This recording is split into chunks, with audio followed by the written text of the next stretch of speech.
할렐루야. 어제 교리의 중요성에 대해서 함께 하나님께 주시는 말씀을 나누었습니다. 여러분 마음속에 정말 교리가 우리 기독교 역사 2000년 동안 선배들의 정말 그 피와 눈물과 좀 이름도 없이 참으로 헌신한 그리고 희생한 분들의 참 그 희생을 통해서 우리에게 전해졌구나. 그리고 이 시대 정신에 주님 오실 때까지 교리에 든든히 서야 나침판이 되고 울타리가 되고 산성이 된다는 그런 생각을 다시 한번 깊이 느꼈으면 좋겠습니다. 오늘은 성경 너무나도 잘 알고 있고 또 사실은 제가 재론할 필요가 없는데, 그런데요, 철학을 비누적적인 학문이라고 얘기를 합니다. 이 말은 무슨 말이냐면 누적이라는 것은 켜켜이 쌓인다는 얘기 아니에요. 그런데 철학은 정말 그렇습니다. 라파엘로가 그 아테네 학당이라는 그 그림을 그렸는데 중세지요.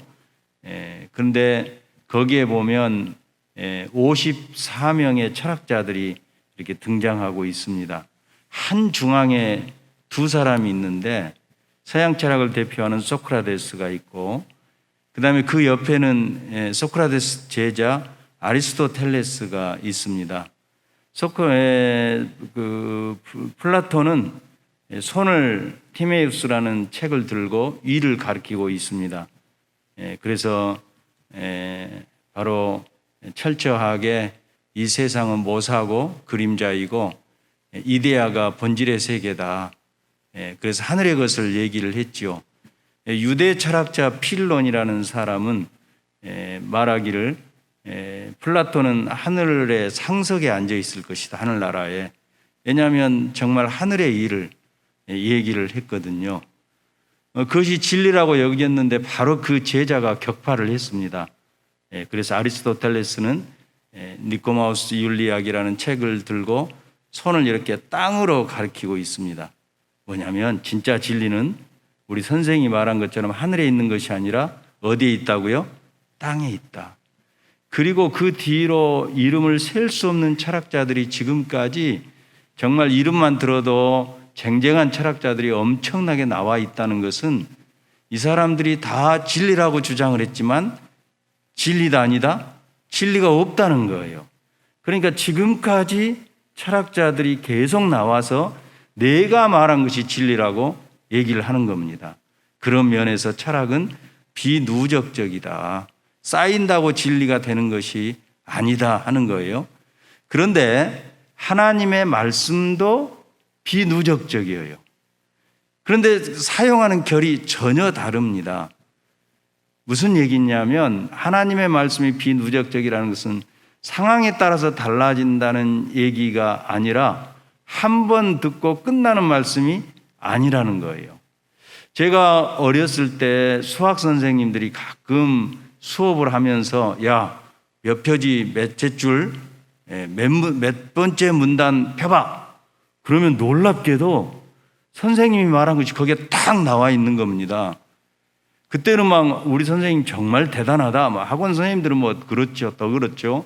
그랬는데 10년, 20년 수학을 가르치면서 몇째 쪽 몇 페이지에 무엇이 나왔다는 것을 모른다면 수학 선생님 자격이 없잖아요. 그렇죠? 그분은 계속 반복하니까 이제는 어디가 무엇이 있는지 우리가 성경을 읽을 때 그렇게 아는 것처럼 이쪽에 이쪽 줄에 어디가 있다 아는 것처럼 그렇게 아는 거예요. 그런데 성경을 비누적적이라고 하는 것은 뭐냐면 항상 들어야 될 말씀이라는 거예요. 우리 평생에. 그래서 반복해서 계속해서 그 성경 말씀을 듣고 배울 때에 비로소 그 말씀이 그때그때 우리에게 주시는 바로 은혜가 달라진다는 얘기입니다.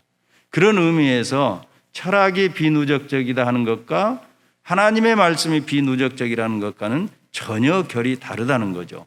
제가 이 말씀을 드리는 것은 뭐냐면 이미 우리 목사님을 통해서 수없이 들었지만 그래도 또 하나님께서 이 시간 저를 통해서 주시는 은혜가 있는 줄 믿습니다.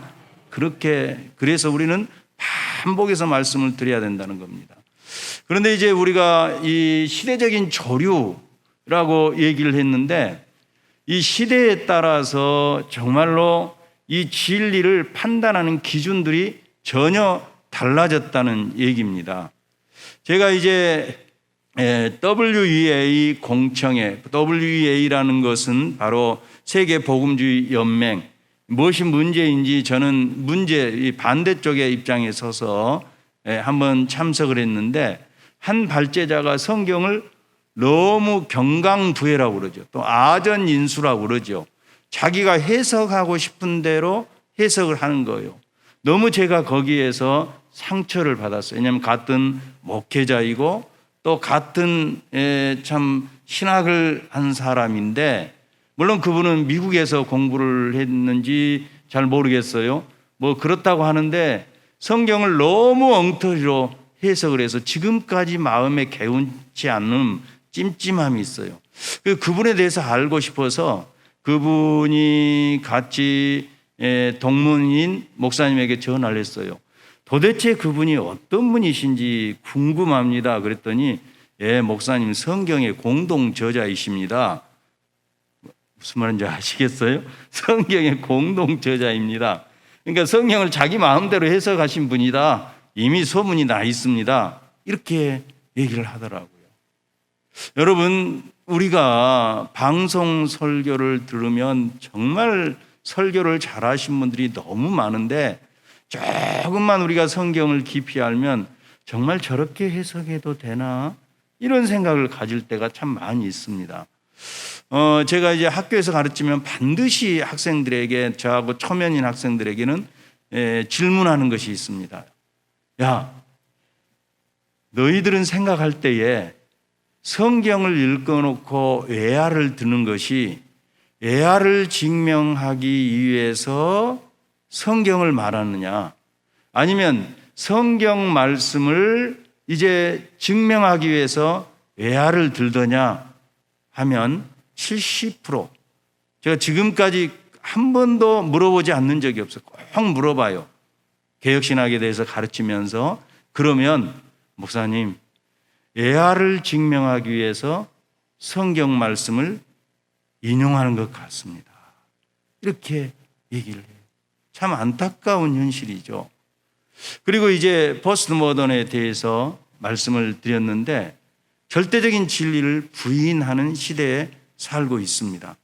그래서 지금 여러분과 제가 당면한 과제는 우리는 성경이 정황무오한 하나님의 말씀, 1.1획도 틀림없는 하나님의 말씀이라고 고백하지만 이제 우리 후세대들은 과연 이런 고백 가운데 살 수 있겠는가 했을 때에 정말 안타까운 일은 지난번에 목사님과 함께 모여서 이제 식사를 하는데 아들이 신학교를 다니는데 아빠, 정황무오한 성경이 하나님의 말씀이라고 하는 것은 이제 별로 신학생들도 믿지 않습니다. 이런 얘기를 하는 거예요. 참 충격을 많이 받았습니다.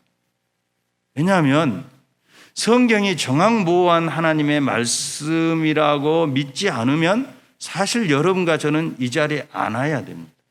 그렇잖아요.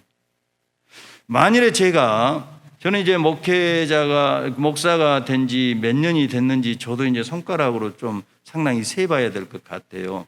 우리 담임 목사님이신 장 목사님보다는 적지만, 그런데 저는요, 사실은 정말로 우리 인간의 실존에 대해서 잘 분석한 것은 성경보다도 불교나 힌두교의 가르침이에요.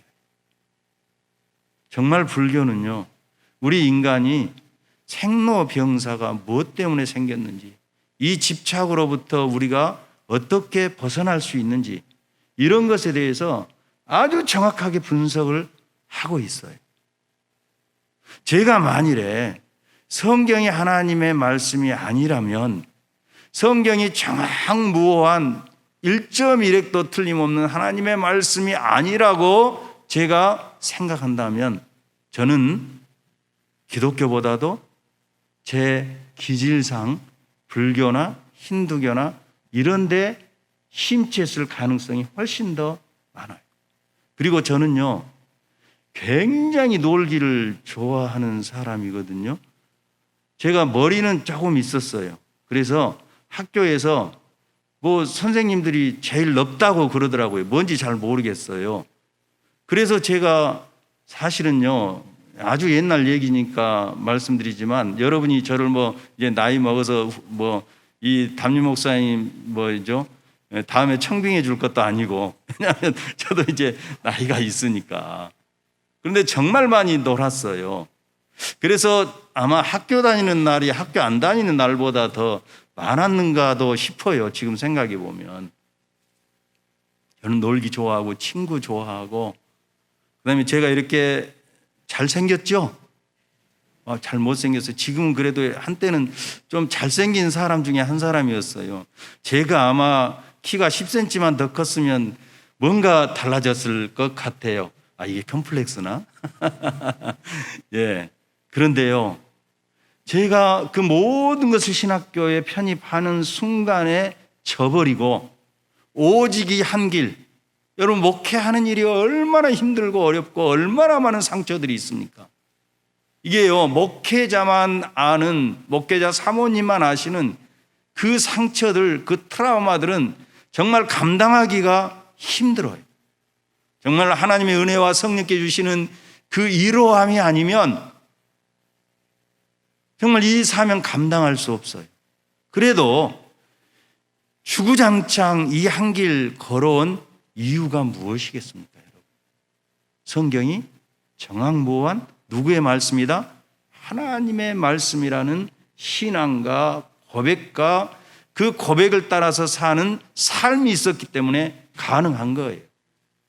그럼에도 불구하고 성경이 정확무오한 하나님의 말씀이 아니라고 배우고 나가서는 자기들끼리 그렇게 이야기하면서도 성경을 가르치는 교사가 되고 목회하는 목회자가 되는 이유, 여러분 왜 그렇게 자기 자신을 속이면서 교회 안에서는 하나님의 말씀이라고 말하는지, 나는 이것에 대해서 그분들의 정신세계에 대해서 이해할 수가 없는 거예요.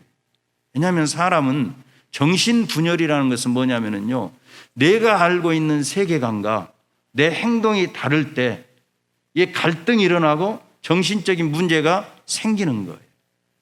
그렇죠? 그런데 내가 하는 고백과 내가 지금 가르치는 가르침과 목회하는 목회가 달라지면 그것은 그러면서도 아주 대단한 것처럼 그렇게 목회를 하고 있다면 그건 굉장히 정말 아이언 페이스고 철가면을 쓴 분이고, 그 심장은 저기 행성에서 떨어진 운석과 같이 단단하신 분들이죠. 그렇지 않겠어요?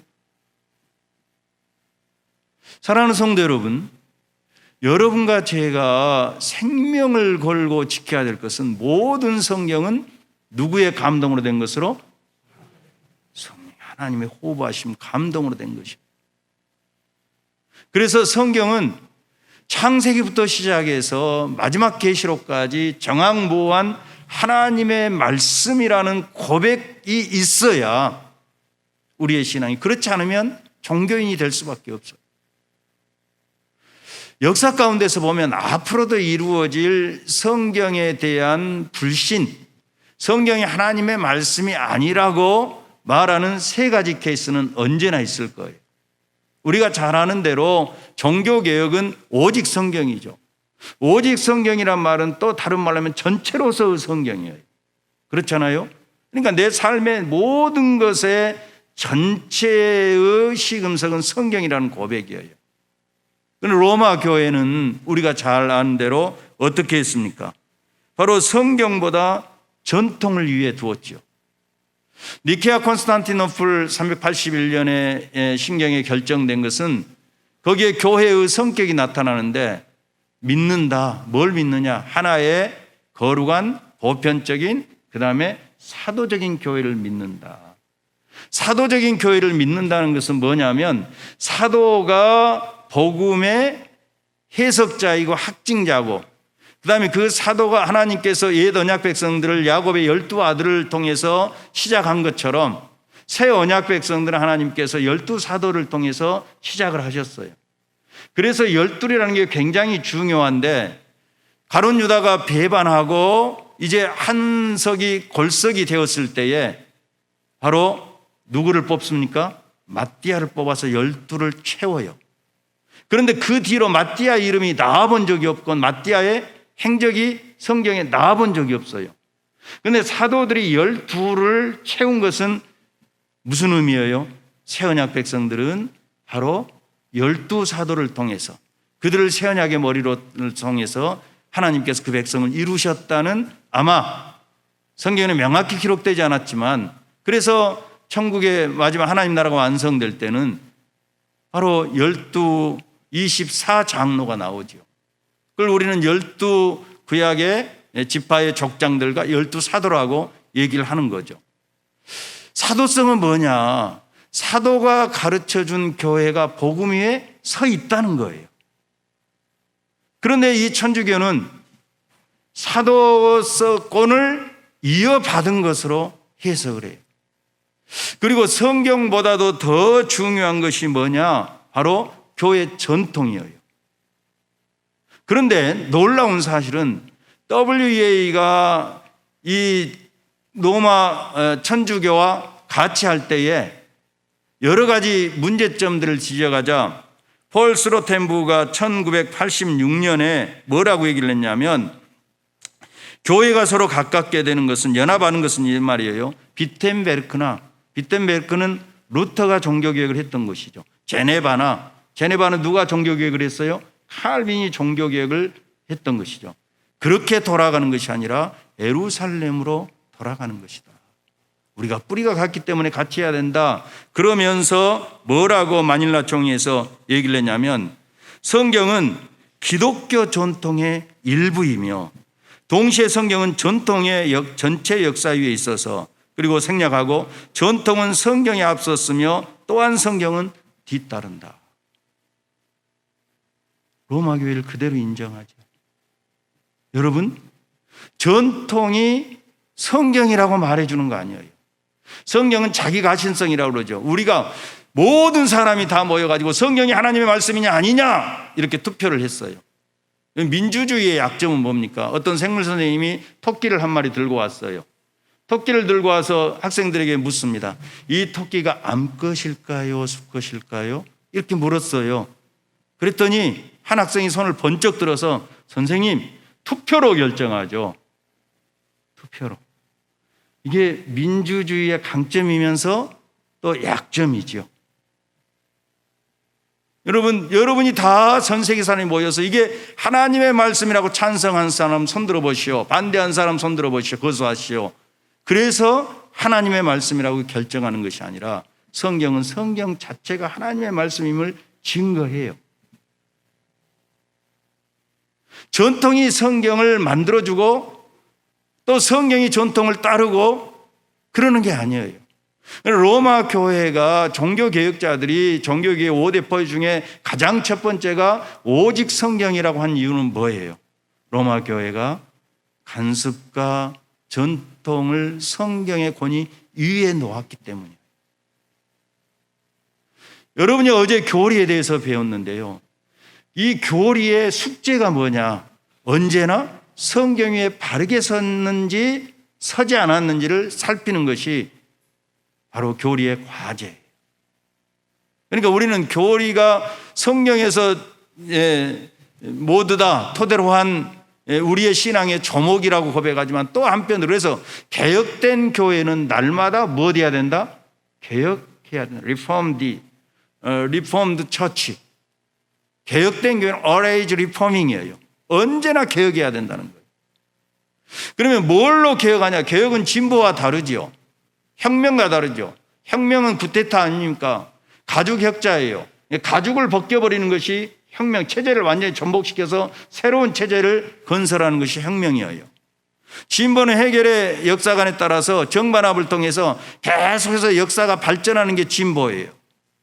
개혁은 뭐냐? 사실은 공자가 유정편에서 말했던 것처럼 온고의 지신과 같아요. 옛 것을 익혀서 뭐요? 새로운 것을 우리가 해나간다, 그런 얘기죠. 그러니까 우리는 어떤 면에는 복고주의예요. 아무리 조류가, 시대의 조류가, 이 시대의 조류라는 건, 조류라는 것은 뭡니까? 큰 물결이란 말 아니에요. 그냥 이게 작은 소용돌이란 말이 아니라 온 세상을 마치 쓰나미 같은 것을 조류라고 얘기를 해요. 그런데 이 시대적인 조류를 거스려서 참으로 다시 어디로 돌아가냐? 성경으로 돌아간다. 예, 우리도 나이 먹으면 혈관에 뭐가 끼어요? 고지혈증이 생기고, 혈관에 압력이 높아지면 찌꺼기가 끼어서 고혈압이 생기잖아요. 마찬가지로 교회가 이 시대 속에, 우리는 시대를 떠날 수 없죠. 시대 속에서 여러 가지 상황하에 그런 어떤 문제에 직면합니다. 교회가 문제가 생기면 다시 어디로 돌아가요? 성경으로 돌아가서 성경으로 고치는 것이 개혁이에요. 그래서 개혁된 개혁자들은, 교회는 한번 따라서 합시다. 항상 개혁해야 된다. 무엇으로요? 성경으로. Always reforming이에요. 두 번째는 뭐냐? 신비주의예요. 이 신비주의는 주님께서 오실 때까지 절대로 고쳐지지 않을 타락한 인간의 병이에요.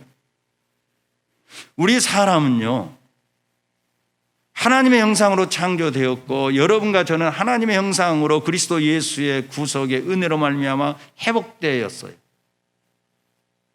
그런데도 불구하고 사람은 감각적인 것을 굉장히 선호해요.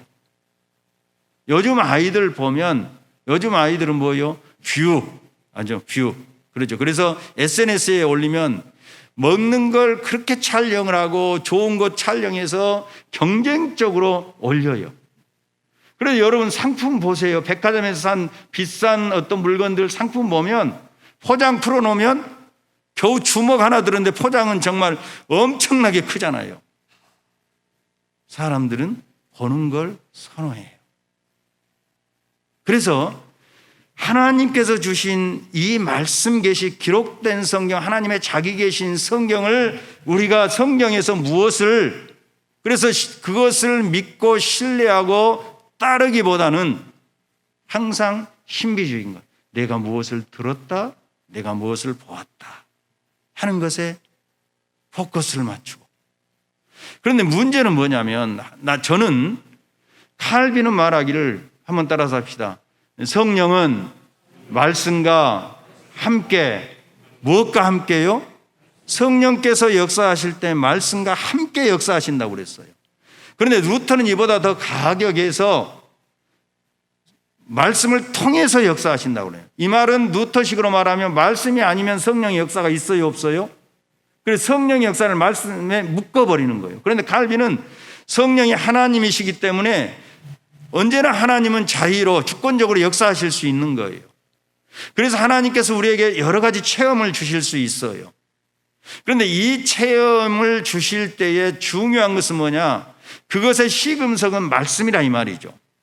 그런데 내가 받았던 체험을 보편적으로 인정을 해버리는 거예요.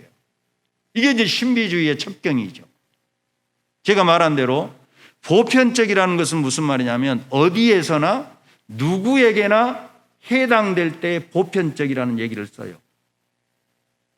특수한 것은 뭐냐면 나에게만 해당되는 거예요. 여러분, 옛날에 어렸을 때 제가 읽은 갈리버 여행기가 있어요. 그 사람이 표류를 해서 거인 국가에 갔어요. 거인들이 얼마나 키가 크고 정말 몸집이 우람한데 이게 눈이 하나가 달렸어요. 여기에. 여러분 한번 생각을 해보세요. 제가 이렇게 눈 두 눈 감고 여기만 눈 달렸다고 생각해 보세요. 지금 생각하셨어요? 저는 특수합니까? 보편입니까? 눈 두 개 달린 여러분은 보편입니까? 특수입니까? 보편이죠. 그러면 누가 누구를 해석을 해야 되죠? 눈 2개 가지신 분이 눈 1개가 문제가 있다고 얘기를 해야 되죠. 근데 거인 국가에 눈 1개, 애눈방이 있는 거인 국가에 갔더니 건리버를 보더니 키도 작고 뭐예요? 눈이 2개 있으니까 요건 문제가 많다고 얘기하는 거예요. 꼭 명심하셔야 돼요. 그 중세에 신비주의자가 있었습니다. 마이스터 에크하르트라는 분이 있었어요. 독일에. 근데 이분이 마이스터란 말이 붙은 것은 뭐냐면 바로 위대한 선생이란 말이에요. 위대한 신학자란 말이에요. 그래서 바로 토마스 아퀴나스에 이어서 정말로 교회의 큰 스콜라 신학자였어요. 그런데 이분이 이제 시간이 지나면서 문제가 생기기 시작을 했습니다. 무슨 문제가 생겼냐면 우리가 하나님을 체험하기 위해서는 하나님은 내 내면에 계시는데 하나님을 체험하기 위해서는 내가 가지고 있던 모든 것을 다 비워놔야 된다. 비움. 그래서 삼위일체 교리, 무슨 그리스도의 양성 교리, 성경 말씀 이런 거 다 내려놓아야 된다. 그리고 내가 깊은 명상을 통해서 하나님을 체험해서 하나님과 합일되어야 된다. 신일 합일이에요. 이 영향이 모라비안 교도에게 미치고 거기에서 진센도르프가 백작이죠. 자기 모라비안 교도들이 핍박을 받으니까 자기 영지에 그들이 와서 살 수 있도록 허락해 주었죠. 그리고 영향을 받아서 존 웨슬리가 나온 거예요. 찰스 웨슬리. 존 웨슬리는 누구냐면 바로 영국에서 말을 타고, 그래서 제가 존 웨슬리 교회를 가봤어요. 그 섬겼던 교회. 그런데 거기에 보면 입구에 말을 탄 웨슬리의 모습을 동상을 만들어 놨어요. 전국 각지를 다니면서 부흥운동을 일으켰어요. 그런데 문제는 뭐냐? 어제 말씀드린 대로 하나님께서 은혜를 다 베풀어 놓으셨는데 그 은혜를 받는 것은 내가 노력해서 받는 거예요. 그리고 내가 선행을 행함으로 안전주의로 갈 수 있다고 얘기를 한 거예요. 신비주의가 그렇게 피 흘려서 우리에게 전수한 교리들, 성경을 토대한 기초로 한 교리들을 완전히 묵살시켜버리고, 그래서 지금도 이 영향이 엄청나게 크다는 사실입니다. 한국교회 목사님들이 많이 소개해 준 책 중에 하나가 뭐냐면 헨리 라이언의 책이에요. 얼마 전에 돌아가셨는데 천주교 신학자예요. 그런데 그분이 많은 그런 참 경건서적을 썼는데 그분이 쓴 경건서적은 어디에서 나온 것인 줄 아십니까? 그분이 인도를 여행하면서 인도의 사상을 접했어요. 명상이에요. 여러분, 명상의 문제는 그냥 내가 나를 비워낸다는 문제가 아니에요. 항상 이 명상은 뭐냐면 나를 비워낸 다음에 신이 내게로 들어오는 신비주의의 문을 열어놓는 거예요.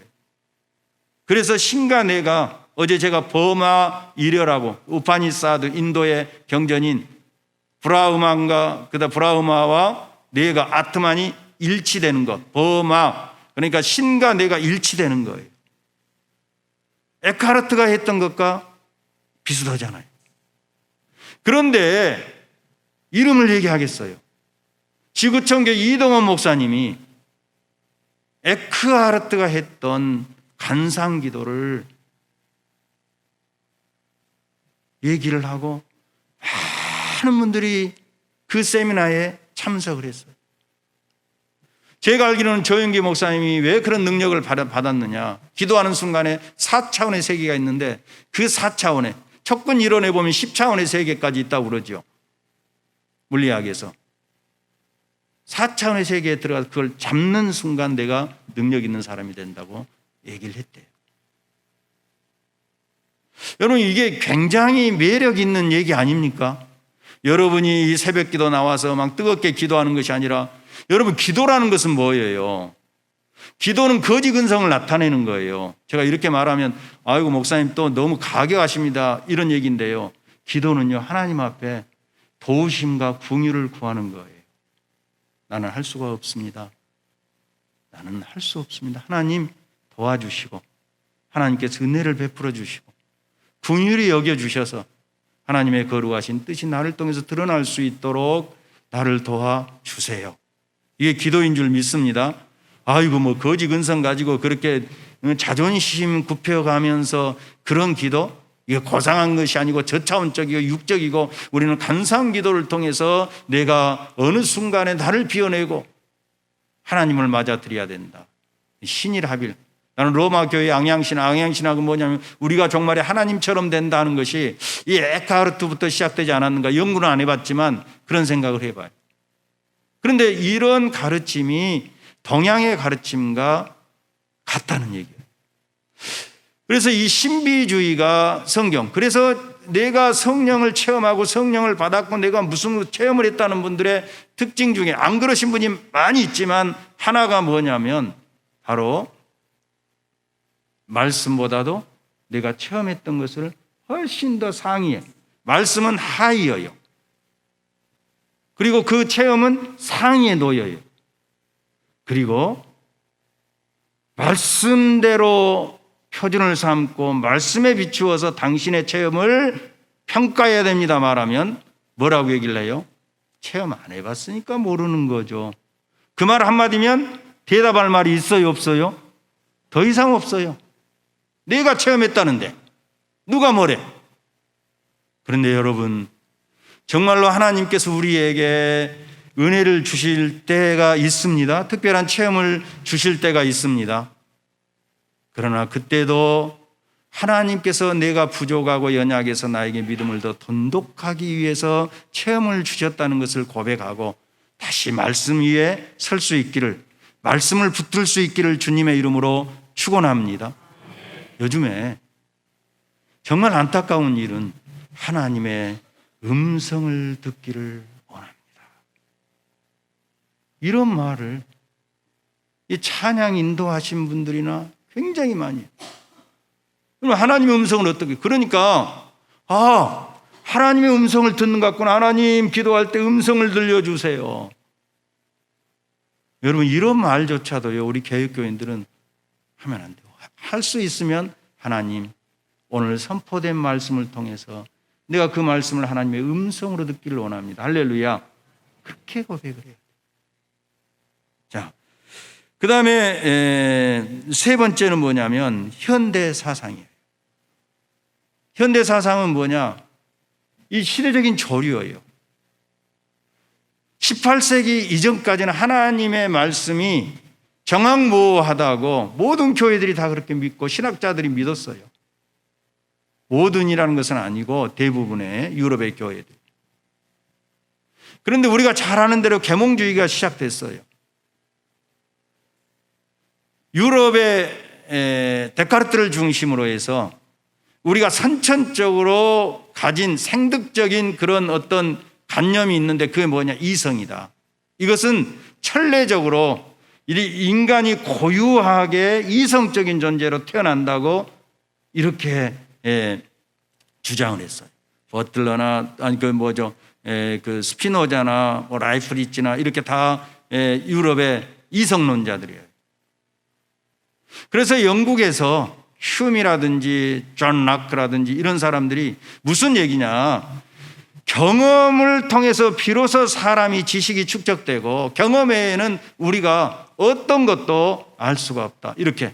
그래서 합리론과 그것을 경험론이라고 얘기를 해요. 이 둘이가 UFC 아시죠? 링에서 막 그 남자들 격투하는 거. 여자들도 요즘에 격투 잘하더라고요. 막 계속 싸우는 거예요. 블레셋과 이스라엘이 싸우듯이 두 개가 계속 충돌해서 싸우는 거예요. 그런데 혜성같이 등장한 사람 한 사람 있었는데 칸트예요. 이 칸트라는 사람 또 위대한 중에 하나가 뭐냐면 59회인가 순수 이성 비판을 썼는데 자기의 박사학위 논문을 독일어로 썼어요. 그전에는 모든 유럽의 논문들이 다 라틴어였어요. 그래서 칼빈도 기독교 강요를 쓸 때 라틴어로 썼어요. 그런데 이 두 개를 딱 합했어요. 여러분, 합하면 뭔가 이루어져요? 신앙은 합하면 안 됩니다. 그래가지고 우리가 감각을 통해서, 오감을 통해서 얻어지는 것이 이성이라는 12카테고리를 통해서 들어온다. 그래야 우리에게 참된 지식이 된다. 그래서 이 두 싸움을 잠재웠어요. 문제는 뭐냐? 우리가 감각을, 내가 이걸 보는 거예요. 아, 선소득제구나. 이게 내 이성을 12가지 카테고리를 통해서 나한테 들어와요. 그래서 내 안에서 이것이 정리돼서 명제를 내려놓는 것이 지식이에요. 그래서 이 대상이 있는 거예요. 그런데 이 대상은 그래서 이 칸트를, 미안합니다, 간념론의 시작이라고 얘기를 하는데, 이 대상을 규정하는 것은 나예요. 그런데 이제 칸트가 중요하게 말한 것은 뭐냐면, 이것 외에는 우리가 어떤 지식도 할 수가 없다. 우리 영혼 보입니까? 우리 집사님 영혼 보여요? 뭐 캐스퍼 뭐 유령처럼 둥둥 떠다닙니까? 아니면 그냥 머리 푼 처녀 귀신이 영혼입니까? 안 보이잖아요. 우주가 얼마나 넓습니까? 여러분과 제가 사는 은하계, 견우와 직녀가 7월 7성날 만나는 은하계 있잖아요. 푸른 하늘 은하수. 그렇죠? 은하계의 별이 몇 개인 줄 아십니까? 1000억 개예요. 이 1000억 개의 별이 또 몇 개인 줄 아세요? 1000억 개가 있다고 그래요. 이게 상상이 안 가죠. 우주는 물론 이론 물리학자들은 뭐 아까 척근 이론까지 얘기해서 우주가 다중 우주다 뭐 여러 가지로 얘기를 하는데, 이건 뭐냐면 우리의 이해의 범위를 넘어서는 거예요. 그래서 영혼도 알 수 없고 우주도 알 수 없고, 하나님 보여요? 안 보이잖아요. 하나님은 항상 말씀으로 자신을 계시하셨어요. 안 보여요. 그러니까 이건 우리가 알 수 있는 대상이 아니다. 이걸 물 자체라고 그러는데, 이건 우리가 더 이상 논하지 말자. 그럼 하나님은 왜 필요하냐? 나쁜 놈들 많잖아요. 오늘도 아침에 여러분들이 TV를 보거나 인터넷 뉴스를 보면 정말 나쁜 놈들 많잖아요. 나쁜 놈들 벌 줘야 되기 때문에 하나님 믿는 거예요. 하나님 요청된 신이에요. 그 뒤로 서구 사회가 우리가 어떻게 신학을 할 것인가? 성경을 믿으면 성경은 다 우리가 정말로 놀라운 그런 일들이, 기적들이 기록되어 있잖아요. 태초에 하나님이 천지를 창조하시니라, 여기서부터 시작을 해서 우리의 유한한 이성으로 이해할 수 없는 그런 말씀들이 기록되었으니까 알 수 있는 것만 믿자. 하나님은 누구냐? 태초를 천지에 창조하신 하나님, 천만에 우리가 절대적으로 그 하나님이 계시다고 내가 의존하면 의존할수록, 그 감정이 깊어지면 깊어질수록 우리가 하나님을 알고 믿는 것이다. 성경의 모든 성경은 신화와 같은데 이것들을 다 제거하자. 예수님의 기적도. 그래서요, 비신화하는 그 설교자들이 어떻게 부활절날 설교한 줄 아십니까?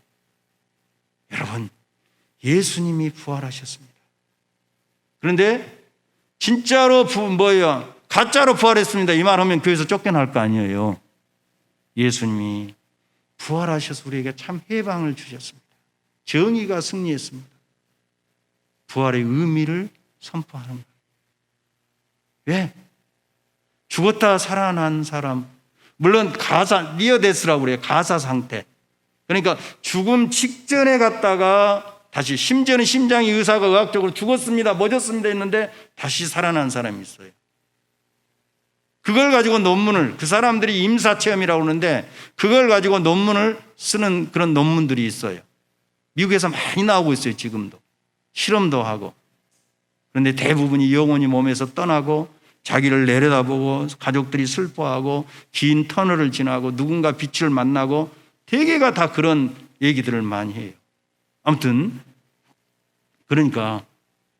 그래서 현대 사상은 가면 갈수록 바로 성경이 정확무한 하나님의 말씀이라고 믿지 않는다는 것입니다.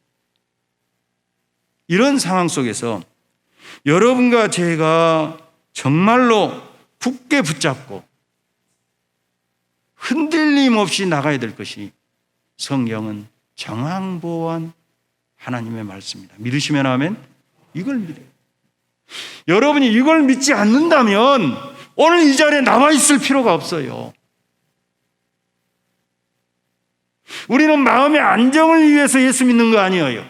성경이 가르쳐준 대로 창조주 하나님이 우리의 구속주 되셔서 그 구속주 되셔서 구속주가 육신을 입으시고 이 땅에 오셔서 십자가에서 우리 대신 피를 흘리심으로 그 보배로운 피로 나를 구속하시고 그리고 주님께서 다시 오시는 날 새하늘과 새 땅을 이루어서 우리가 그의 백성으로 영원히 하나님을 섬기며 살 수 있다는 성경의 가르침을 믿기 때문에 우리가 이 땅에서 고난이 있고 힘든 일이 있고 어려움이 있고 이 새벽에 목사님이 나오셔서 정말 이 집회에 참석해야 됩니다.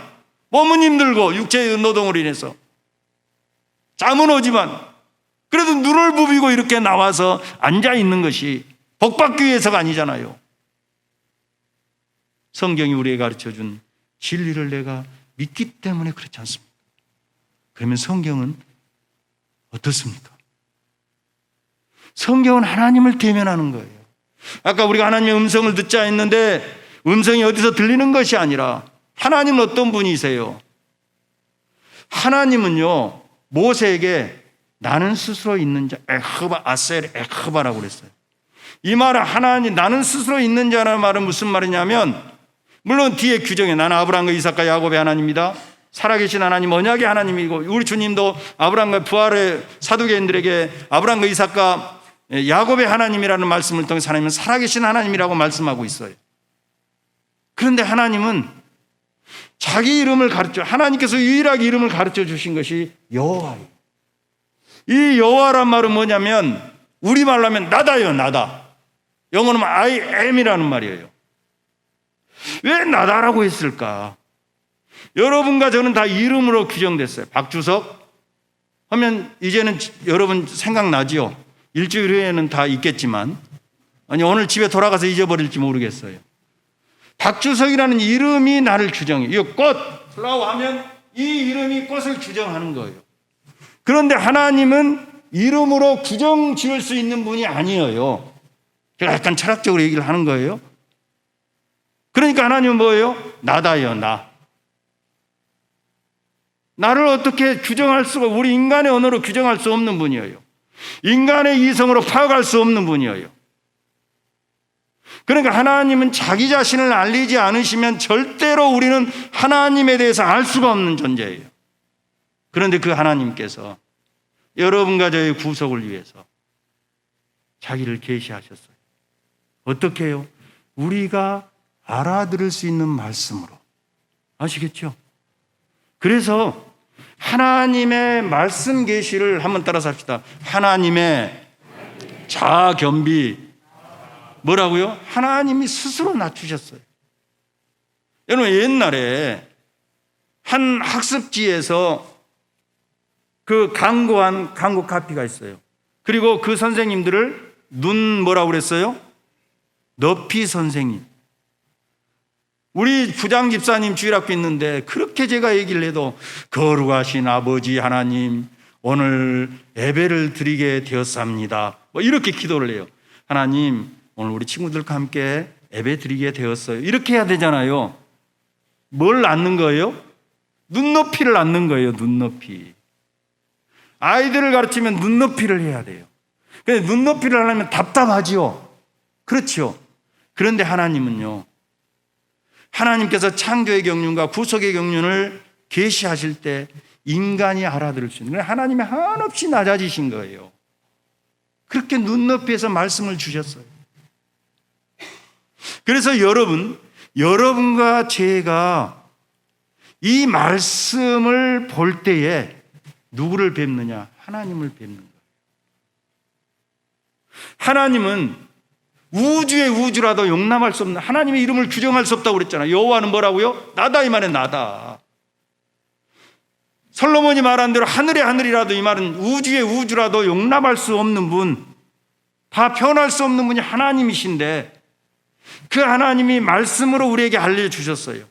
그래서 이 말씀은 하나님을 모두 다 표현할 수 없고 하나님, 무한하신 하나님에 대해서 다 담을 수 없지만 하나님은 우리가 필요한 대로 말씀을 통해서 하나님 자신이, 하나님의 인격과 사역을 우리에게 알려주셨어요. 그러니까 우리가, 여러분과 제가 성경이 정확무오한 하나님의 말씀이라고 믿는다면 이 말씀에서 누구를 보게 되느냐? 하나님을 보게 되는 거예요. 하나님을 뵙게 되는 거예요. 하나님을 만나게 되는 거예요. 거기서 하나님의 음성을 듣고 하나님의 뜻을 알고. 그런데 우리는 어려우니까 목사님이 말씀을 해석하고 선포해 주시죠. 그러니까 기록된 말씀도, 그래서 바로 이 선포된 말씀도 하나님의 말씀이에요. 그래서 칼빈은 목사님들의 선포된 말씀은 하나님의 입이라고 얘기를 했어요.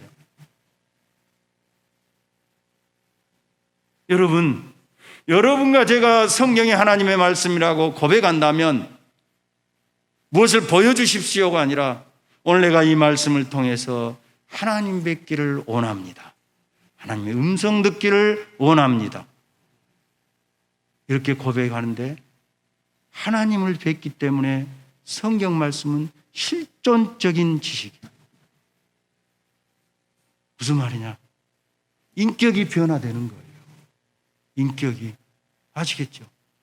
그래서 신학을 하고 성경을 많이 안다고 하면서 인격이 변화되지 않는다면 그것은 말씀을 정확무오한 하나님의 말씀이라고 입술로는 고백해도 실제로 그렇게 고백하지 않는 거예요. 여러분, 하나님을 뵙고 나면 변화되잖아요. 이사야가 하루다 나여 망하게 되었도다. 자기 실존을 본 거 아니에요. 나 망하게 됐단 말은 죽게 되었단 말이에요.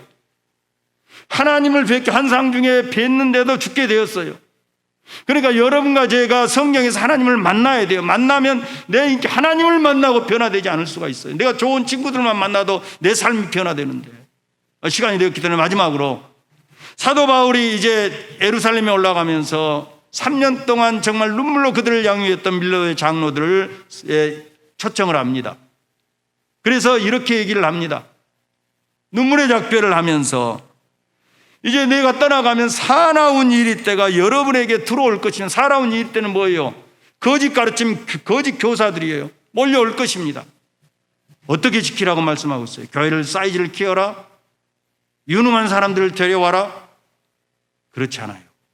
사도행전 20장 31절에 보면 내가 여러분을 주와 그 은혜의 말씀에 부탁하노니 그 말씀이 여러분을 능히 든든히 세우사 거룩하심을 입은 모든 자 가운데서 기업이 있게 하시리라.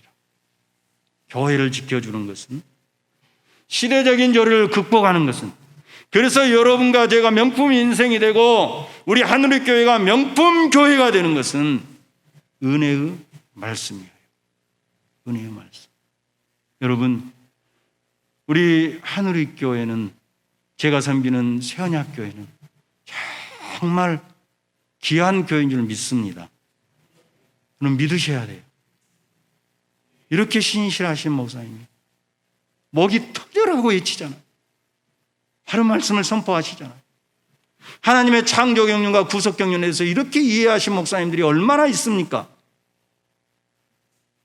여러분, 마지막으로 디모데후서 2장 2절에 또 내가 많은 증인 앞에서 내게 들은 바를 충성된 사람에게 부탁하라. 저희가 또 다른 사람에게 가르칠 수 있으라. 사도 바울이 누구에게 복음을 받았어요? 예수님에게. 이 사도 바울이 누구에게 가르쳤어요? 디모데에게. 디모데가 또 누구에게 가르치라고요? 충성된 사람에게. 충성된 사람이 또 누구에게 가르친다고요? 또 다른 사람. 이게 사도성이에요. 그래서 교회는 선지자와 사도와 선지자들의 터 위에 서 있는 거예요.